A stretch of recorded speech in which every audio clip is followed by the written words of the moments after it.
प्यारे बच्चों, अस्सलाम वालेकुम। उम्मीद है आप सब खैरियत से होंगे। खुदावंद करीम आप सबको सेहत व सलामती अता फरमाए, आप खुश रहें अपने वालिदैन और रिश्तेदारों के साथ।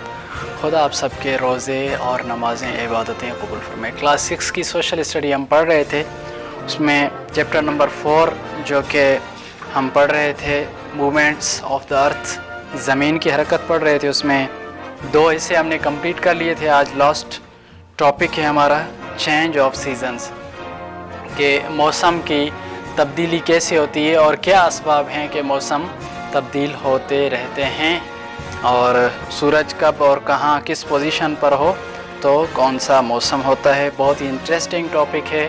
आइए पढ़ते हैं। बिस्मिल्लाहिर्रहमानिर्रहीम। चेंज ऑफ सीजन्स, मौसम की या मौसमों की तब्दीली। We experience summer, winter, spring and autumn during a year. कहते हैं कि हम जो है सर्दी, गर्मी, बहार और ख़िज़ां चारों मौसम को जो है एंजॉय करते हैं। These changes are due to the following facts.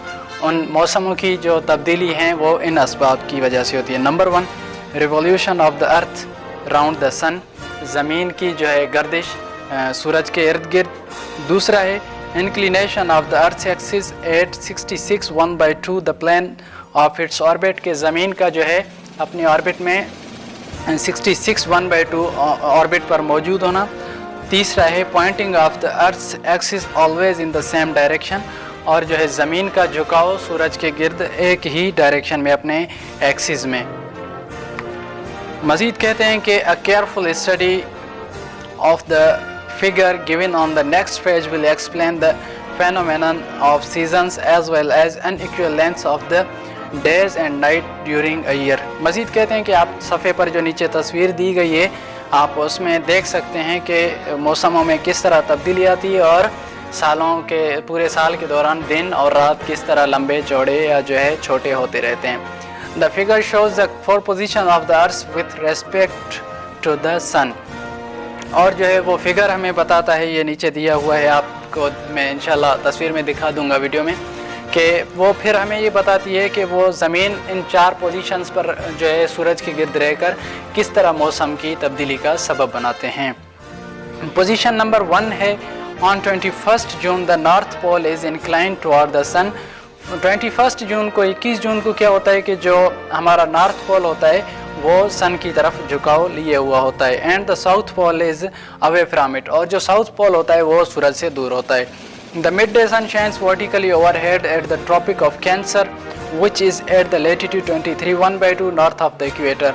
और फिर कहते हैं कि जो वो मिड डे में जो यानी दिन के बीच में जो सूरज होता है वो बिल्कुल ही हमारे सरों के ऊपर होता है, जो कि ट्रॉपिक ऑफ कैंसर, ये आप लोगों ने पढ़ा होगा या इंशाल्लाह मज़ीद आके पढ़ेंगे। यानी सरतान जिसको कहते हैं, ये ब्रजों के नाम वगैरह होते हैं, जो कि तकरीबन 23 1/2 लेटीट्यूड पर वाक़ होता है इक्वेटर में।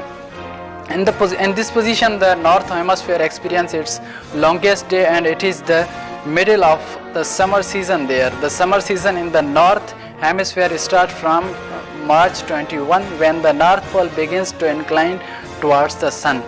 और कहते हैं कि इसी पोजीशन में जो हमारा नॉर्थ हेमिस्फीयर होता है वहाँ जो है दिन बहुत बड़े होते हैं, और वहाँ जो है मौसम गर्मियों का होता है, गर्मियों का बीच मौसम यानी। उसके अलावा कहते हैं कि नॉर्थ हेमिस्फीयर में जो गर्मी होती है वो तकरीबन 21 मार्च को होती है, और जबकि जो नॉर्थ पोल जो सूरज की तरफ बढ़ना शुरू हो जाता है। In summer season the days are longer and the nights are shorter. Summer season में कहते हैं कि दिन बड़े और रातें छोटी होती हैं। And the rays of the sun are comparatively vertical, और कहते हैं कि जो सूरज की शाएँ होती हैं वो बिल्कुल जो है सीधी हमारी ज़मीन पर पड़ रही होती हैं, जिसकी वजह से आप जानते हैं कि गर्मी ज़्यादा होती है। The case is just opposite in southern hemisphere. अब कहते हैं कि हमने क्या कहा कि नॉर्थ पोल में या नॉर्थ हेमिस्फीयर में क्या होता है कि गर्मी होती है, सूरज की शाएँ तेज़ी से बढ़ रही होती हैं, तो वहाँ बहुत ही ज़्यादा गर्मी होती है। जबकि जो है साउथ हेमिस्फीयर में कहते हैं बिल्कुल किस्सा इसके उलट होता है। On 21 June as the south pole is inclined away from the sun it is the longest night and the middle of the winter season in the southern hemisphere.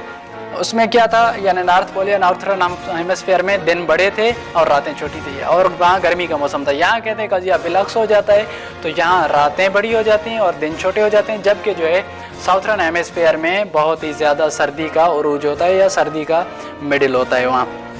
As the sun rays are slanting in this part of globe, the days are shorter and the nights are longer. और इसी वजह से कहते हैं चूँकि जो सूरज की शाएँ होती हैं वो तिरछी एतबार से आ रही होती हैं, तो इसी वजह से यहाँ जो रातें होती हैं वो जो बड़ी होती हैं और दिन जो होते हैं वो छोटे होते हैं। पोजीशन नंबर 2 अर्थ की। On 23rd September, neither hemisphere is incline toward the sun. 21 सितंबर को जो हमारा हेमिस्फीयर है वो सूरज की तरफ झुकाव हासिल कर लेता है। In this position the mid day sun shine vertically overhead at the equator with the result that the day and night are equal everywhere in the world and the temperature condition are moderate in both northern and southern hemisphere. अब 23 सितंबर को क्या होता है कि इस position में जो mid day sunshine होता है यानी दिन के बीच में जो सूरज की रोशनी होती है वो इक्वेटर पर बिल्कुल बराबर पड़ रही होती है, जिसकी वजह से क्या होता है कि पूरी दुनिया में दिन और रातें एक जैसी होती हैं और मौसम भी तकरीबन पूरी दुनिया में एक जैसा होता है, चाहे नॉर्थर्न हेमिस्फीयर में हो या साउथर्न हेमिस्फीयर में हो। In the northern hemisphere as the summer is followed by the cool weather, the trees shed their leaves and it is autumn season there. अब कहते हैं चूँकि इसमें नॉर्थर्न साउथर्न हेमिस्फीयर में क्या होता है, नॉर्थर्न हेमिस्फीयर में सॉरी, कि वहाँ चूँकि वो अभी सर्दियों के बाद गर्मी आ चुकी होती है तो वहाँ के जो दरख्त होते हैं वो दरख्त अपने यानी पत्तेदार होते हैं, अभी दरख्त जो है पत्तेदार होते हैं और वहाँ जो अब क्या होती है ऑटम का मौसम होता है। In the southern hemisphere, on the other hand, as the winter is followed by the warm weather, the trees sprout leaves and it is spring season there. और जबकि कहते हैं कि साउथर्न हेमिस्फीयर में क्या होता है कि वहाँ चूँकि अब गर्मियों के बाद सर्दियों के बाद गर्मी आ रही होती है तो वहाँ क्या होता है कि वो जो दरख्त होते हैं वो अपने पत्ते झड़ देते हैं और वहाँ जो मौसम होता है वो स्प्रिंग यानी खिज़ां का मौसम होता है। पोजीशन नंबर 3 अर्थ की। On 22nd December, the position is just reverse of what it was on 21st June.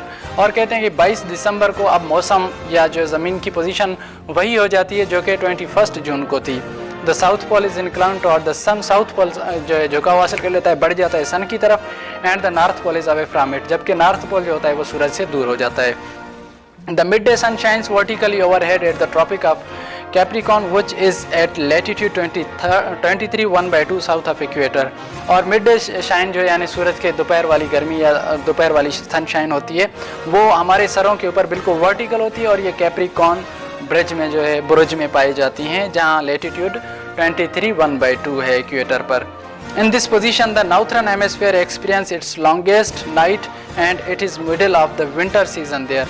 अब नॉर्थर्न हेमिस्फीयर में क्या होता है कि वहाँ जो रातें होती हैं बहुत ही ज़्यादा लंबी होती हैं और वहाँ सर्दियों का मौसम रहता है। The winter season in the northern hemisphere start from 23 September onward when the north pole begins to shorter and rays of the sun are comparatively slanting। और कहते हैं कि 23 सितंबर को क्या होता है हेमिस्फीयर में वहाँ जो पोल ये हमारा नॉर्थर्न पोल होता है वो तो सूरज की तरफ बढ़ना शुरू हो जाता है और सर्दियों में रातें बड़ी हो जाती हैं और दिन छोटे हो जाते हैं और जो सूरज की वो शाएँ होती हैं वो बिल्कुल ही मध्यम सी पड़ने शुरू हो जाती हैं। On 22nd December, as the southern hemisphere is inclined toward the sun, it has the longest day and it is the middle of summer season there। और कहते हैं 22 दिसंबर को यानी 22 दिसंबर को साउथ हेमिस्फीयर में क्या होता है वो सूरज की तरफ बढ़ना शुरू हो जाता है और वहाँ अब जो है दिन बड़े होना शुरू हो जाते हैं और वहाँ गर्मी का मौसम दोबारा शुरू होने लगता है। As the rays of the sun fall vertically on this part of the world, the days are longer than the nights। और चूँकि कहते हैं कि यहाँ सूरज की शुआएँ चूँकि वर्टिकली तौर पर पड़ रही होती हैं तो यहाँ जो है आप देखेंगे कि दुनिया में क्या होते हैं दिन होते हैं और दिन बड़े होते हैं और रातें छोटी होती हैं। पोजीशन नंबर 4 और लास्ट टॉपिक हमारा कि on 21 March as on 23 September neither hemisphere is inclined toward the sun. कोई भी हेमिस्फीयर जो है सूरज की तरफ नहीं बढ़ा हुआ होता 21 मार्च को 23 सितंबर की तरह। और इस इन this position the midday sun shines vertically overhead at the equator with the result that the day and nights are equal all over the globe and the temperature condition are mild in both hemisphere। यानी 23 सितंबर के बाद क्या होता है कोई भी hemisphere जो है वो सूरज की तरफ बढ़ा हुआ नहीं होता है और सनशाइन जो होती है वो हमारी तरफ वर्टिकली बढ़ रही होती है तो यहाँ जो है दिन और रातें पूरे ग्लोब पर एक जैसी होती हैं और मौसम भी जो हैं वो बराबर होते हैं। मौसम पूरी दुनिया में एक जैसा और दिन और रातें जो हैं वो दोनों बराबर हो जाती हैं।